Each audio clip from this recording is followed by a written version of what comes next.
Romeo को लिखी हुई पत्री 15वां अध्याय। हम बल वालों को चाहिए कि निर्बलों की निर्बलताओं को सहें, न कि अपने आप को प्रसन्न करें। मुझे केवल अपने सुख भोग पर ही ध्यान नहीं देना है। उदाहरण के लिए मुझे ये नहीं कहना है कि मैं मीट के बिना खाना नहीं खाता, परंतु मेरा ध्यान मेरे उस भाई की ओर भी होना चाहिए जो शाकाहारी है और मेरे सामने बैठा है। यदि मैं विश्वास में निर्बल नहीं हूं तो मैं मीट खा सकता हूं और मुझे आत्मिक रूप से परेशानी नहीं होगी, परंतु मुझे निर्बल भाई की दुर्बलताओं को सहना पड़ेगा। मुझे उसका साथ देना पड़ेगा, चाहे मुझे मांस खाना ही त्यागना क्यों न पड़े। मुझे विश्वास में निर्बल अपने भाई का साथ निभाना है और केवल अपने ही सुख या स्वयं को प्रसन्न करने के लिए मुझे नहीं जीना है। फिर पौलुस कहता है, हम में से हर एक विश्वासी अपने पड़ोसी को उसकी भलाई के लिए प्रसन्न करे कि उसकी उन्नति हो। एक मसीह के रूप में कई बार हमारे सामने परीक्षा आती है और इच्छा होती है कि एक दूसरे के निर्धारित किए गए सामाजिक स्तरों पर जीवन जिएं। ऐसा न हो कि हम उनके तरीकों को उनके साथ बांटे, फिर चूंकि हमने ऐसा किया इसलिए अपने आप को दोषी महसूस करें। परंतु प्रेम में चलें और स्वयं को प्रसन्न करने के लिए न जिएं, परंतु वास्तव में तो दूसरों को प्रसन्न करने के लिए जीवन जिएं। यदि हम अपनी धारणाओं के अनुसार चलते हैं तब तो हम कहीं अधिक कठोरता से चलेंगे। पौलुस हमें यीशु मसीह का उदाहरण देता है। मसीह ने अपने आप को प्रसन्न नहीं किया, परंतु जैसा कि लिखा है कि तेरे निंदकों की निंदा मुझ पर आ पड़ी। इसलिए मसीह हमारा उदाहरण है। वह स्वयं को प्रसन्न करने के लिए नहीं आया, परंतु जब वो आया तब उसने उन्हीं बातों को किया जो पिता को प्रसन्न करती है। मैं अपनी इच्छा पूरी करने नहीं आया, परंतु उसकी जिसने मुझे भेजा है। ये एक अच्छा नियम है कि हमें परमेश्वर को प्रसन्न करना है, न कि अपने आप को प्रसन्न कर कर जीना है। यदि आप केवल अपने लिए ही जीते हैं तब तो ये विश्वास में निर्बल भाइयों के लिए ठोकर का कारण बनेगा। इसलिए प्रेम में मेल मिलाप के साथ रहें, क्योंकि यह परमेश्वर को भाता है।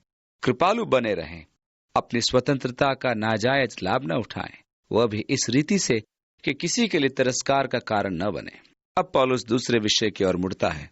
जितनी बातें पहले से लिखी गईं वे हमारी ही शिक्षा के लिए लिखी गईं कि हम धीरज और पवित्र शास्त्र के प्रोत्साहन द्वारा आशा रखें। परमेश्वर के वचन जो हमें दिए गए हैं वे दोहरे अभिप्राय से सूचीबद्ध किए गए हैं। सबसे पहले तो हमारे सीखने के लिए बाइबल हमें परमेश्वर को प्रकट करने के लिए दी गई है कि हम परमेश्वर को ठीक रीति से जान सके और समझ सके।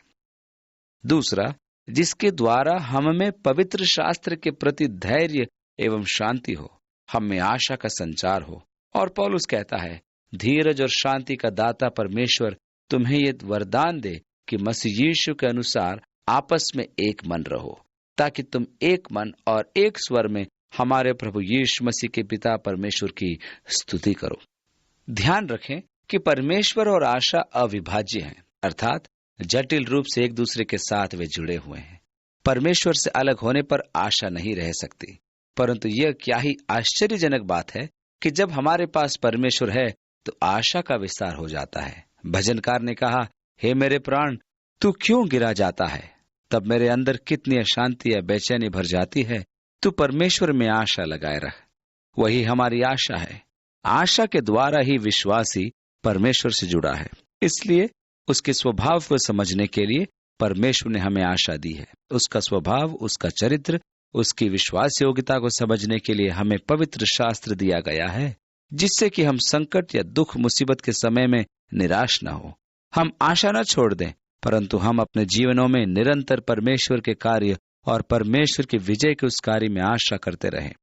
निराशा और असहाय अवस्था की वह दशा जिनमें मसीहियों को पाया ही नहीं जाना चाहिए। जैसे कि भजनकार स्वयं को दीनहीन दशा में पाता है, परंतु वह इसके बारे में अपने आप से बात करता है और कहता है, हे मेरे प्राण तू क्यों व्याकुल है, हे मेरे प्राण तू क्यों गिरा जाता है, हे मेरे प्राण तू क्यों निराश है, तू क्यों बेचैन है, तू मेरे अंदर ही अंदर क्यों अशांत है। हम थोड़ी देर के लिए भूल जाते हैं कि परमेश्वर सिंहासन पर बैठा है और हमारे जीवनों को वह नियंत्रित करता है।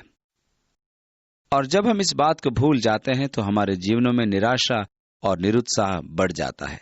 यह कितनी दिलचस्प बात है कि हम जल्दी ही भुला बैठते हैं कि परमेश्वर राज्य करता है। हम बहुत जल्दी भूल जाते हैं कि परमेश्वर है और वह हमें संभालता है। और हम ये सोचने में लग जाते हैं कि हमारी समस्या उससे भी कहीं बढ़कर है। बार बार प्रभु हमें स्मरण दिलाता है कि यह उसकी कलीसिया है, और चूंकि यह उसकी कलीसिया है इसलिए उसको इसके प्रति बहुत ज्यादा चिंता है, और हमें इतनी चिंता करने की जरूरत नहीं। परमेश्वर नियंत्रण रखे हुए है। अब मुझे उसे अपने निजी जीवन में लाने की आवश्यकता है। मुझे ये जानने की आवश्यकता है कि परमेश्वर नियंत्रण रखता है।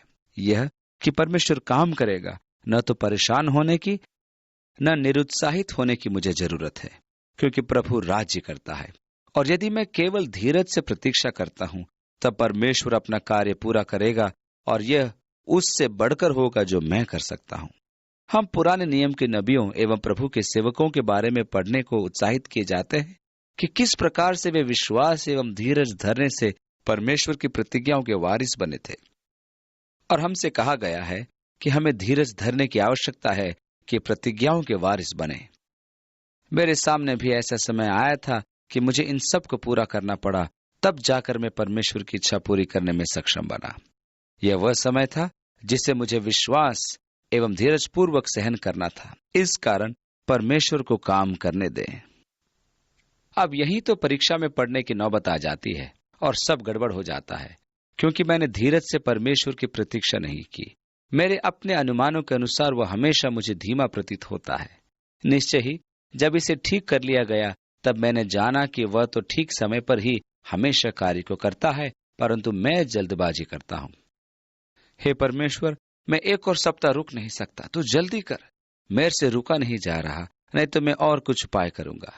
इब्राहिम के समान 13 वर्षों तक प्रतीक्षा मैं करना नहीं चाहता। प्रभु, ये मुझसे नहीं हो रहा। इसलिए हमें धीरज धरने की आवश्यकता है, और पवित्र शास्त्र के धैर्य और शांति के द्वारा हमारे पास एक आशा है। अब परमेश्वर तो धीरजवंत है, और वह अत्यंत धीरजवंत है, और इसके लिए दूसरा शब्द है सहिष्णु, या अधिक अच्छे अनुवाद में शिकायत न करने वाला, सहनशील। परमेश्वर में बहुत अधिक सहिष्णुता है, और वह अत्यंत धीरजवंत है कि अपने उद्देश्यों को पूरा होने देता है। परंतु यह कि परमेश्वर हमारी समय सीमा के आयाम से बाहर है। परमेश्वर अनंत अनादि में रहता है। मैं तो शोरगुल में रहता हूं, निश्चय ही मिली सेकेंड में, जिसमें मिनट, घंटे, दिन, सप्ताह, माह, वर्ष आते जाते रहते हैं। परमेश्वर कल्पों में रहता है। प्रभु के यहाँ एक दिन 1000 वर्ष और अनंत के बराबर है। एक दिन जैसे कि हजारों वर्ष। कई बार हम जल्दबाजी कर बैठते हैं, क्योंकि परमेश्वर समय सीमा के परे या बाहर है, और हम समय की इस दशा में चलते फिरते हैं। इसलिए ऐसा प्रतीत होता है कि परमेश्वर पृथ्वी पर अपना राज्य लाने में अत्यंत धीरज धरता है। इसलिए हम अपनी प्रार्थना जारी रखते हैं, हमें तुरंत धीरज सिखा दे। उसे धीरज और शांति का परमेश्वर कहा गया है। वह आपको ऐसा मन प्रदान करता है जो मसीह यीशु के अनुसार है। हमें कैसा रखना चाहिए? हमें एक दूसरे के साथ धीरज धरना है। जैसा कि परमेश्वर धीरज और शांति का परमेश्वर है, उसी प्रकार से हमें भी एक दूसरे के प्रति धीरजवंत होना चाहिए। हमें एक दूसरे को शांति देने वाले होना चाहिए, और एक दूसरे के साथ धीरजवंत होना चाहिए। अब यहाँ एक दिलचस्प बात है। मैं अपने प्रति परमेश्वर के धैर्य की प्रशंसा करता हूँ। मैं इसके लिए उसका धन्यवाद देता हूँ। फिर भी मैं उसके साथ अत्यंत धीरजवंत बना नहीं रहता। इसलिए जैसा तुम चाहते हो कि मनुष्य तुम्हारे साथ करें, तुम भी उनके साथ वैसा ही बर्ताव करो। अर्थात यह कि यीशु मसीह के अनुसार शांति और धैर्य रखो, ताकि तुम एक मन और एक स्वर में हमारे प्रभु यीशु मसीह के पिता परमेश्वर की स्तुति करो।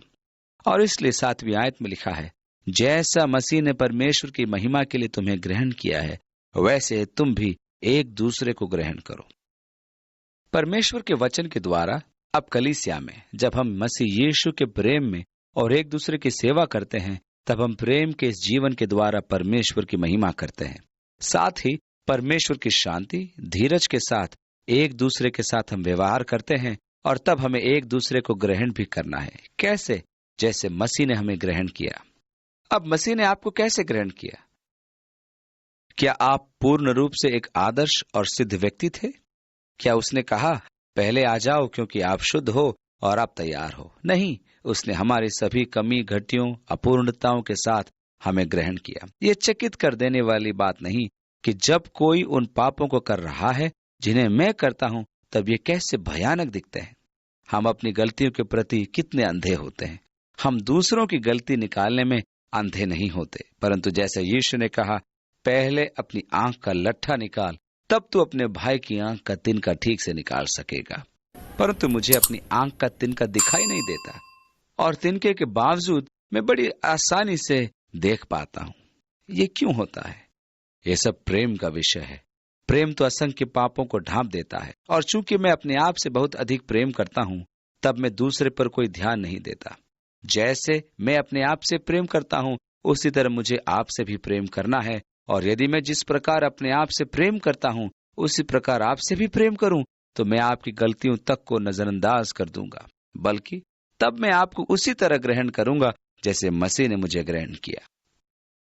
बहुत साल पहले जब हिप्पियों का सांस्कृतिक आंदोलन हुआ, तो बहुत सारी कलीसियाएं उन्हें अपनी कलीसियाई संगति में लेने के लिए तैयार नहीं थी, क्योंकि उनके लंबे लंबे बाल थे और वे 3 भाग में बने सूट और टाई पहनकर नहीं आते थे।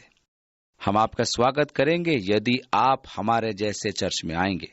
अब आप हमारे समान दिखाई देते हैं, हम आपको ग्रहण करेंगे।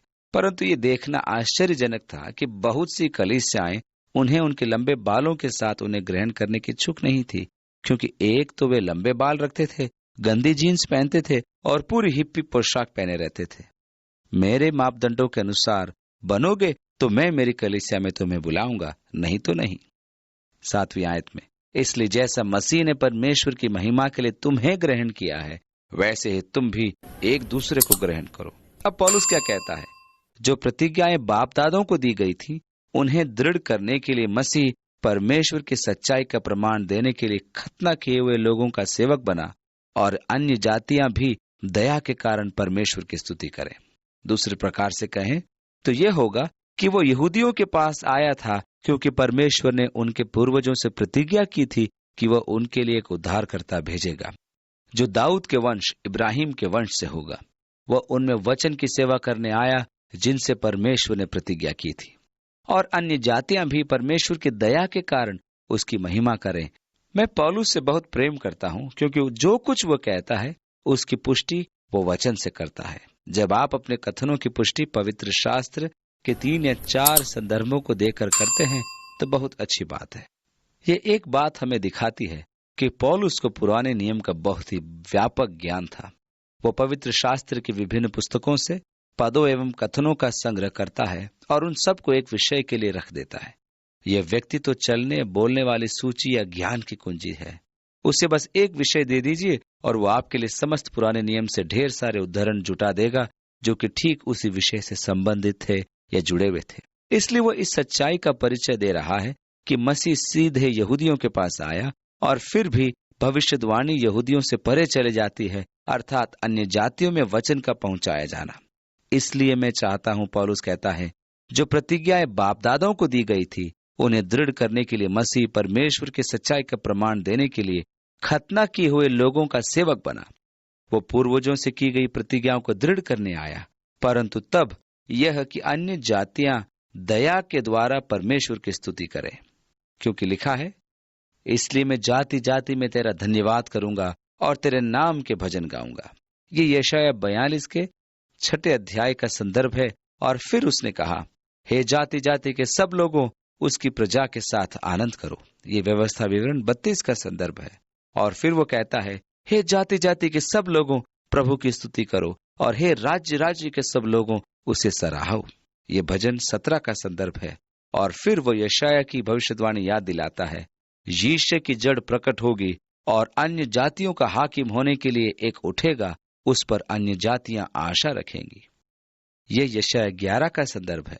इस प्रकार से वो पुराने नियम की इन विभिन्न भविष्यवाणी को एक साथ रखते हुए अन्य जातियों के पास आने वाले सुसमाचार से जोड़ देता है, अर्थात यीशु मसीह के दया के द्वारा आने वाला सुसमाचार। 13वीं आयत, परमेश्वर जो आशा का दाता है, तुम्हें विश्वास करने में सब प्रकार के आनंद और शांति से परिपूर्ण करे, कि पवित्र आत्मा की सामर्थ्य से तुम्हारी आशा बढ़ती जाए। समस्त आशा परमेश्वर के पवित्र शास्त्र द्वारा आती है।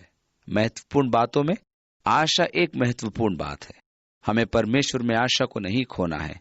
वो तो समस्त आशा का परमेश्वर है। वो आपको आनंद और शांति का परिणाम महसूस करने योग्य बना देता है। हे मेरे प्राण, तू क्यों गिरा जाता है? तू क्यों व्याकुल है?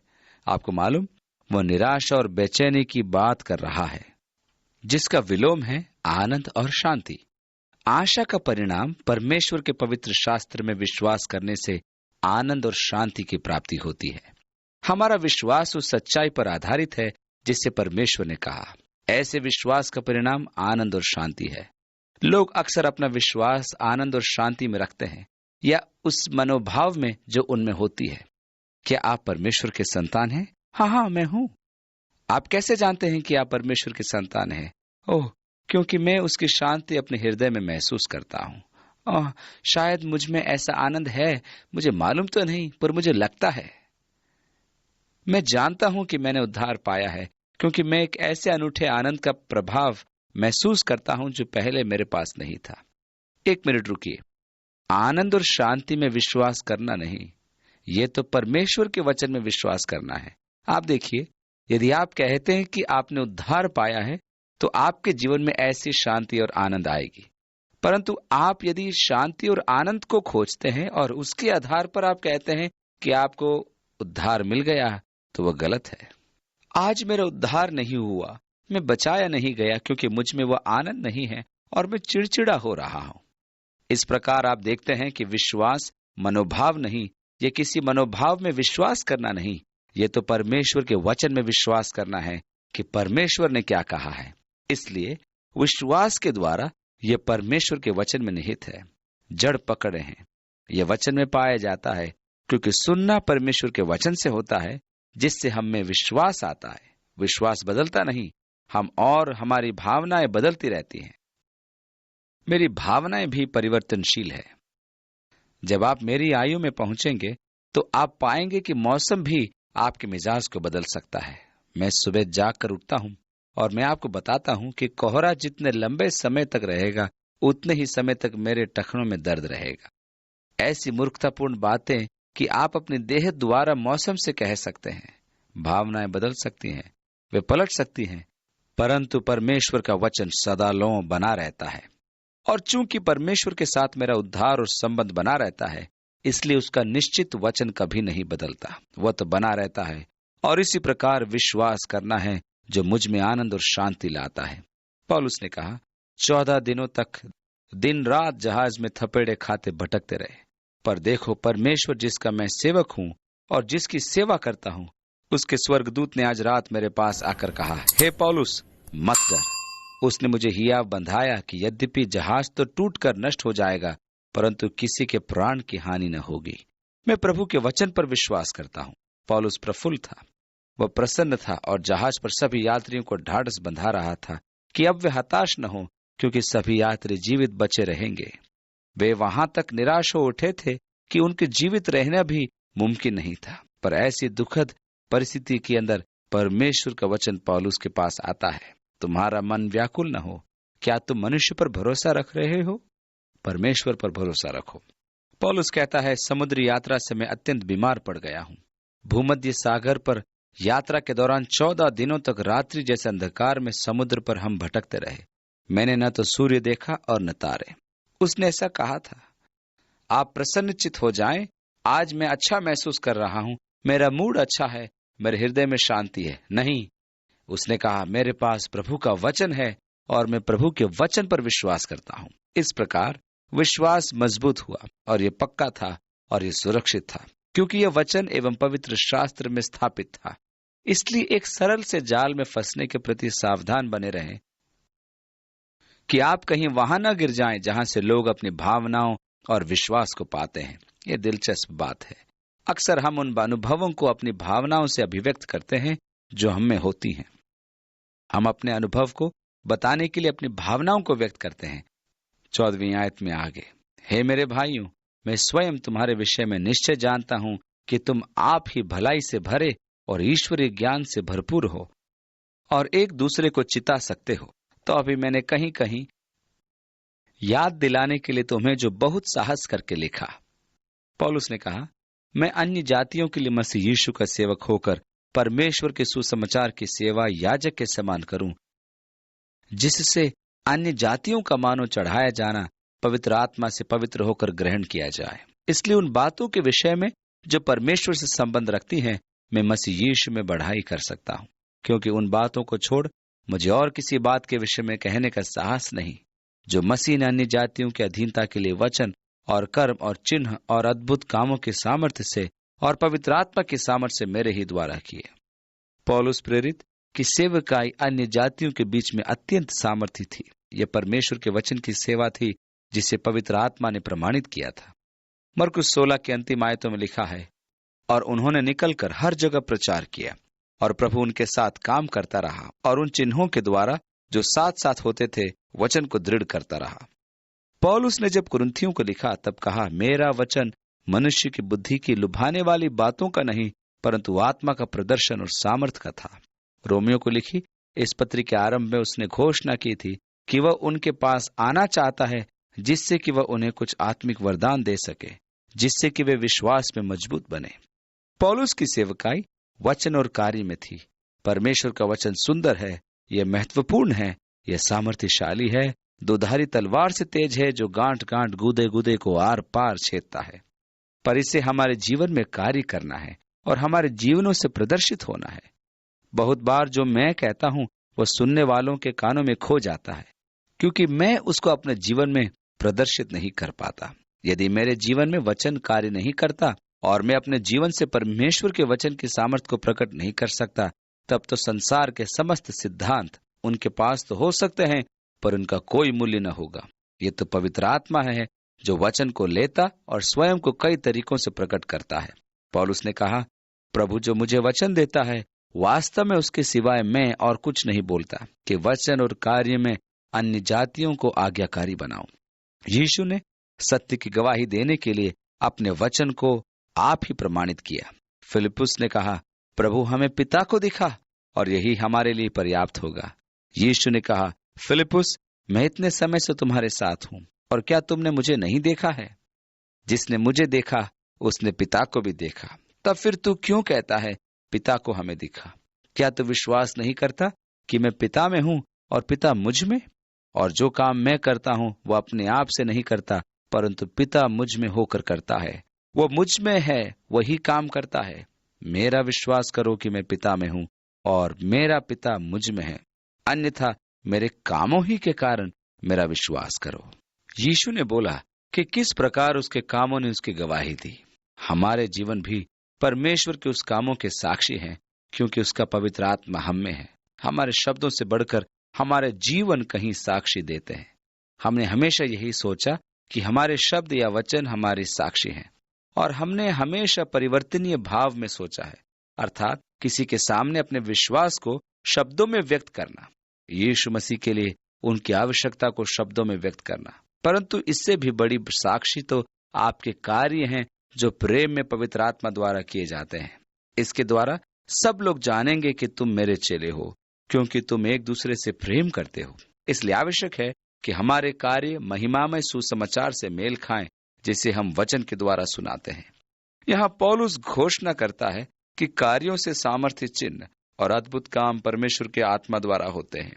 पौलुस के चहुं और बने रहना सचमुच प्रेरणात्मक बात थी। उसके जीवन में उन सामर्थ्य, चिन्हों और अद्भुत कामों को देखना जो पवित्र आत्मा द्वारा किए जाते थे सचमुच वैभवशाली था। पौलुस ने कहा, और चिन्हों और अद्भुत कामों की सामर्थ्य से और पवित्र आत्मा के सामर्थ्य से मेरे ही द्वारा किए, यहां तक कि मैंने यरूशलेम से लेकर चारों ओर इलुरिकम तक मसीह के सुसमाचार का पूरा पूरा प्रचार किया। हाँ, मेरे मन की उमंग यह है कि जहां जहां मसीह का नाम नहीं लिया गया वहीं सुसमाचार सुनाऊं। ऐसा ना हो कि दूसरे की नींव पर घर बनाऊं। ये मेरे लिए हमेशा ही रुचि की बात होती है कि न जाने कितने लोगों ने कैलवरी चैपल के आसपास कलीसियाएं आरंभ करने की बुलाहट को महसूस किया है। मैं अनुमान लगाता हूं कि मुझे ऐसा नहीं करना चाहिए, परंतु मैं करता हूं। मैं कई बार उनकी प्रेरणा के प्रति प्रश्न करता हूं।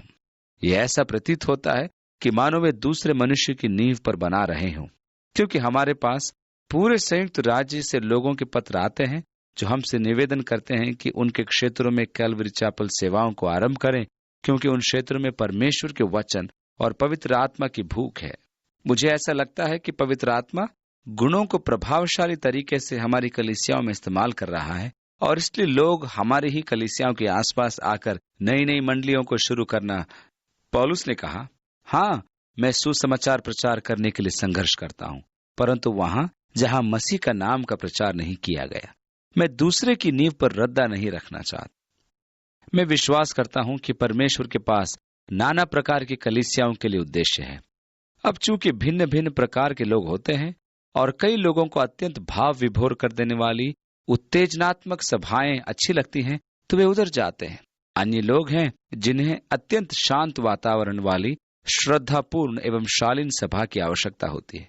बहुत से लोग धर्म विधियों से परिपूर्ण सभाएं चाहते हैं, जहां लोबान जलाए जाए और मोमबत्तियां रखी जाए इत्यादि, जहां वे जा सकते हैं और परमेश्वर को स्पर्श कर सकते हैं और अपने आप को धन्य व आशीषमय समझते हैं। परंतु प्रत्येक चर्च को अस्तित्व में बने रहने के लिए एक बहाने की जरूरत होती है।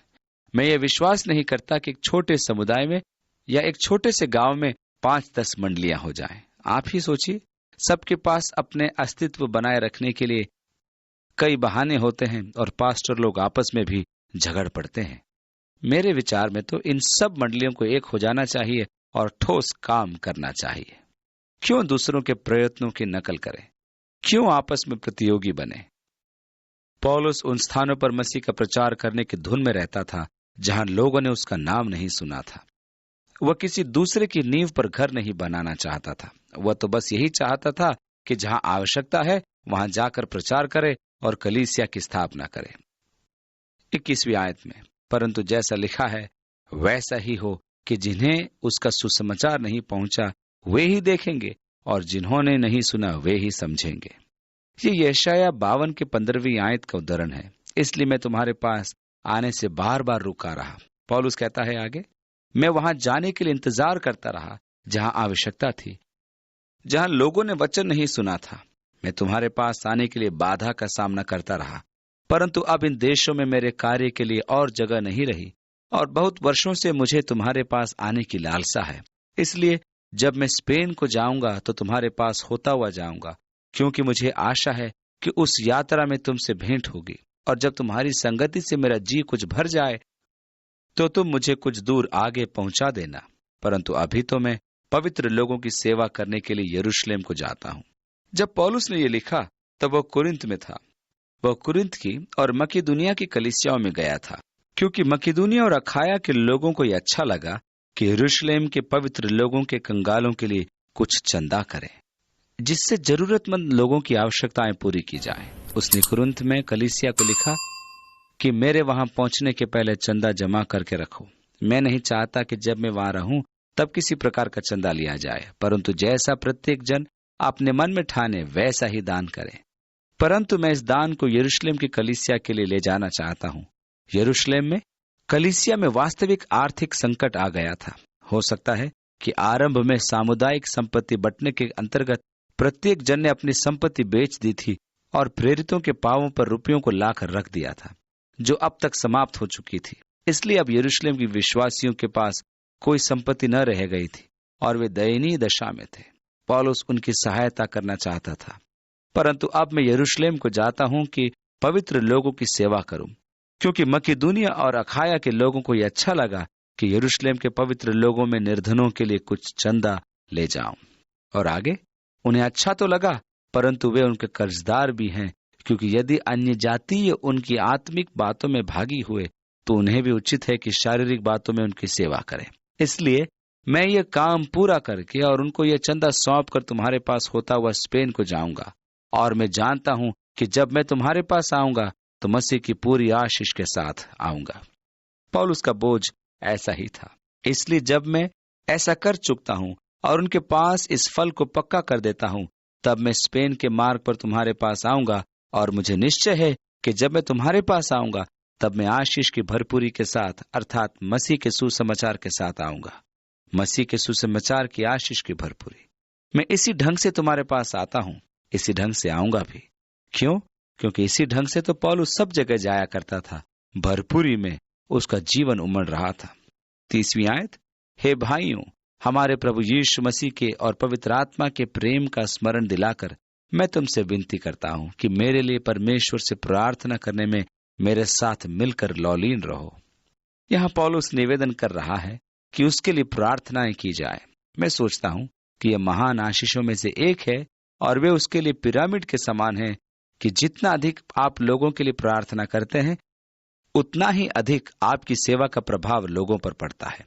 जितना अधिक लोग आपके लिए प्रार्थना करेंगे, आपकी सेवा का आधार उतना ही चौड़ा होगा। भिन्न भिन्न स्थानों पर जाना सच में रोमांचक होता है। ठीक वैसे ही जैसे कि मैं हाल में एक शहर में गया, वहां मंगलवार की रात को करीब 1000 लोग आए। सभा के बाद जब मैं लोगों से हाथ मिला रहा था, तब एक के बाद एक दूसरे व्यक्ति ने कहा, ओह, आपको मालूम आपकी सेवा कितनी आशीषमय रही। आपका कार्यक्रम जो रेडियो और टीवी पर आता है, मैं निरंतर सुनता हूँ। कुछ ने बोला, मैं तो आपके साथ रोज नाश्ता करता हूँ, और यह कि प्रतिदिन आप मेरे साथ काम पर जाते हैं। मेरा जीवन धन्य हो गया, और आपको मालूम कि मैं आपके लिए प्रार्थना कर रहा हूँ। ये सब सभा की बात सुनने के बाद मेरा दिल भाव विभोर हो गया। समस्त देशों में ऐसे लोग हैं जो हमारे लिए प्रार्थना करते हैं। साइबेरिया से विश्वासियों के देह से मुझे एक मनभावना पत्र मिला। उनमें से एक व्यक्ति अंग्रेजी बोलता है, इसलिए उसके पास हमारे टेप हैं, और ये व्यक्ति अपने लोगों के लिए मेरे संदेशों का अनुवाद करता है। उन्होंने मुझे एक पत्र भेजा और कहा, हम यहाँ साइबेरिया में आपके लिए और वे जो कैलवरी चैपल में हैं प्रार्थना कर रहे हैं। अब इससे आपको कैसा महसूस होगा? साइबेरिया के भाई आपके लिए प्रार्थना कर रहे हैं। परमेश्वर हमारी सहायता करे। क्या हम उनके लिए प्रार्थना कर रहे हैं? उन्हें हमारी प्रार्थनाओं की अधिक आवश्यकता है। यह मुझे वास्तव में दीन एवं दोषी बनाता है, क्योंकि मैंने साइबेरिया में उन विश्वासियों के लिए प्रार्थना करना स्मरण नहीं रखा। साइबेरिया में बहुत सारे विश्वासी हैं। सच में बहुत से प्रिय मसीह आपके लिए प्रार्थना कर रहे हैं। अब पौलुस यहाँ प्रार्थना करने के लिए कह रहा है, मेरी प्रार्थनाओं में मेरे सहभागी बने, कि मैं यहूदिया के अविश्वासियों से बचा रहूं, और मेरी वह सेवा जो यरूशलेम के लिए है पवित्र लोगों को भाए, और मैं परमेश्वर की इच्छा से तुम्हारे पास आनंद के साथ आकर तुम्हारे साथ विश्राम पाऊं। पौलुस के यरूशलेम में कलीसिया के अगुओं के साथ मधुर संबंध नहीं थे। यह नहीं कि वह उनसे संबंध बनाना नहीं चाहता था, पर इसलिए कि यरूशलेम वाले अभी भी उसे संदेह की दृष्टि से देखते थे। क्यों न देखें? ये वही शाऊल था ना, जिसने यरूशलेम के विश्वासियों को पकड़ पकड़ कर बंदीगृह में डाला था। ऐसा प्रतीत होता है कि जहां कहीं पौलुस गया, यहूदियों के साथ समस्या खड़ी हो गई, और जब वो वापस यरूशलेम को गया तो उन्होंने कहा, अन्य जातियों के बीच में तेरे प्रचार करने की अफवाह फैल रही है, और जब तू यहाँ रहे तब सावधानी से बोलना। अब आगे समस्या खड़ी न करना। यहाँ कुछ लोग हैं जो शपथ खाने पर तुले हैं कि फसह खाने से पहले तेरा काम तमाम कर दें। इसलिए एक अच्छे यहूदी जैसा बर्ताव करना। अब चूंकि पौलुस मुंह पर बोलने वाला, बेधड़क बोलने वाला व्यक्ति था, स्पष्ट बोलता था और किसी से डरता नहीं था, इसलिए वे कलीसियाएं उसका स्वागत नहीं करती थी। यदि करती भी थी तो बेमन से। और अब वो दान का पैसा लेकर यरूशलेम को जा रहा है, इसलिए प्रार्थना करें कि वे उस दान को एवं मुझे ग्रहण करें। वो कहता है कि मैं परमेश्वर की इच्छा से तुम्हारे पास आनंद के साथ आकर तुम्हारे साथ विश्राम पाऊंगा। शांति का परमेश्वर तुम सबके साथ रहे। आमीन। पौलुस कह रहा है कि प्रार्थना की जाए कि यरूशलेम की यहूदी उससे आनंद के साथ मिले, वह भी परमेश्वर की इच्छा से। एक रात्रि पौलुस को बड़ी निराशा का सामना करना पड़ा, क्योंकि वह प्रभु से इस विषय पर देर तक तर्क वितर्क करता रहा कि यदि वो यहूदियों में प्रचार कर सके और वे उसकी सुने। परमेश्वर ने कहा, यहां से चले जाओ, वे तेरी नहीं सुनेंगे। वह वहां से चला तो गया, पर उसने हमेशा महसूस किया कि इस मामले में प्रभु गलत था। यदि प्रभु ने केवल मुझे उनको प्रचार करने दिया होता तो मुझे मालूम है कि उन पर क्या प्रभाव पड़ता। आखिर प्रभु, मैं भी तो उनमें से एक हूं। अब देखिए, पौलुस का क्षण आ गया था। वह मंदिर में था और 2 भाइयों को आर्थिक मदद दे रहा था, और कुछ यहूदी उसके साथ थे। अब वो यहूदी प्रथा से शुद्धिकरण करा रहा था। तभी उन्होंने कहा, यही वह जन है जो अन्य जातियों को प्रचार करता रहा है कि उन्हें मूसा की व्यवस्था का पालन करने की आवश्यकता नहीं, वे सिर्फ विश्वास करने से उद्धार पा सकते हैं। उन्होंने यहूदियों को उभारा और पौलुस को पकड़ लिया और उसे इतना पीटा कि वह मरने पर था कि तभी सूबेदार लूसियास, जो कि रोमी सेना का कप्तान था, उसने आकर पौलुस को छुड़ाया। और फिर पौलुस अंतोनिया के किले के आंगन में गया और मंदिर को अनदेखा करके पौलुस ने उनसे कहा, क्या मैं इन लोगों से बोल सकता हूं? क्या तू यूनानी जानता है? पौलुस ने कहा, हाँ, मैं जानता हूं। मैंने तो सोचा था कि तू एक मिस्री है, पर तू वह नहीं है। ठीक है, तुझे बोलने की इजाजत है। पौलुस ने कहा, भाइयों मेरी बात सुनो। आप तो जानते हो कि मैं कौन हूं और कहां का हूं। मैं भी ठीक आपके समान धर्मोत्साह से भरा था कि कलीसिया को मिटा दूं। जो कोई भी यीशु का नाम लेता था, मैं उसे मार डालने तक के लिए तैयार था। वास्तव में तो महायाजक ने मुझे अधिकार पत्र को देकर दमिश्क भेजा था कि जो कोई प्रभु यीशु का नाम लेता है उसे बांधकर बंदीगृह में डालूं। जब मैं और मेरे साथी घोड़ों पर सवार दमिश्क के मार्ग पर जा रहे थे, तभी दोपहर के समय आकाश से तेज प्रकाश चमका और एक वाणी ने मुझसे कहा, शाऊल, हे शाऊल, तू मुझे क्यों सताता है? और मैंने कहा, हे प्रभु, तू कौन है जिसे मैं सताता हूं? मैं यीशु हूं जिसे तू सता रहा है। और अब देख, अन्य जातियों के लिए तू मेरा चुना हुआ पात्र होगा। जैसे ही उसने अन्य जाति शब्द बोला, तभी मानो मेरे अंदर विस्फोट हुआ। लोग ये सब सुनकर चिल्लाने लगे, अपने कपड़े फाड़ने और हवा में हिलाने और एक साथ मिलकर चिल्लाने लगे, मार डालो, इसे खत्म करो। अब वह तो उनसे इब्रानी में बोल रहा था, जिसे रोमी पहरेदार समझ नहीं सका था। उसने इसके पहले कि वे उसे मार डालें, शीघ्र ही किले के अंदर ले लिया। और उसने कहा, उसने लोगों से ऐसा क्या कह दिया कि वे पागल हो उठे थे? उसे कोड़े लगाओ और पता लगाओ कि लोग उसे क्यों मार डालना चाहते थे। जब वे उसे कोड़े लगाने लगे, तो पौलुस ने कहा, क्या एक रोमी नागरिक को कोड़े मारना जायज है, जिसने कोई अपराध न किया हो? अतः दंड देने वालों ने अंदर जाकर उससे पूछा, क्या तू रोमी नागरिक है? पौलुस ने कहा, हाँ मैं हूं। क्या तुम्हें कोई सबूत चाहिए?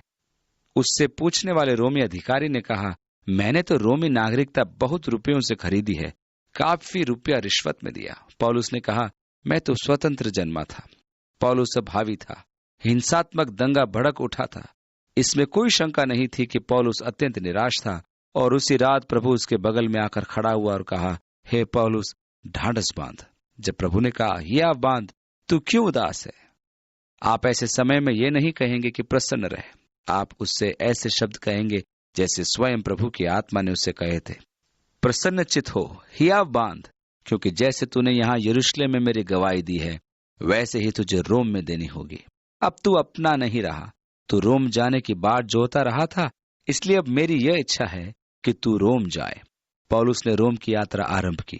कैसरिया जाने के समय उसे चक्कर लगाकर जाना पड़ा था, और जब वह रोम को गया तो यह उसकी अपेक्षा से परे था। उसे वहां किसी प्रकार का शुल्क नहीं चुकाना पड़ा था। रोमी सरकार द्वारा उसकी देखभाल की गई। उसे अच्छे रहने का स्थान एवं भोजन दिया गया। परमेश्वर माल्टा द्वीप में कुछ लोगों को बचाना और उद्धार देना चाहता था, इसलिए जिस जहाज पर पौलुस को बंदी बनाकर रोम ले जाया जा रहा था, वो माल्टा द्वीप के पास टूट फूट गया। सब यात्री बच निकले, और जैसा स्वर्गदूत ने स्वप्न में पौलुस से कहा था, किसी को भी प्राण की हानि न होगी, वैसा ही हुआ। माल्टा द्वीप में पौलुस को वहां के राज्यपाल को और अन्य लोगों को सुसमाचार सुनाने का अवसर मिला। उसके साथी यात्रियों को भी उसने माल्टा में सुसमाचार सुनाया, उनके लिए प्रार्थना की, और वहां बहुत से लोगों ने प्रभु यीशु को ग्रहण की।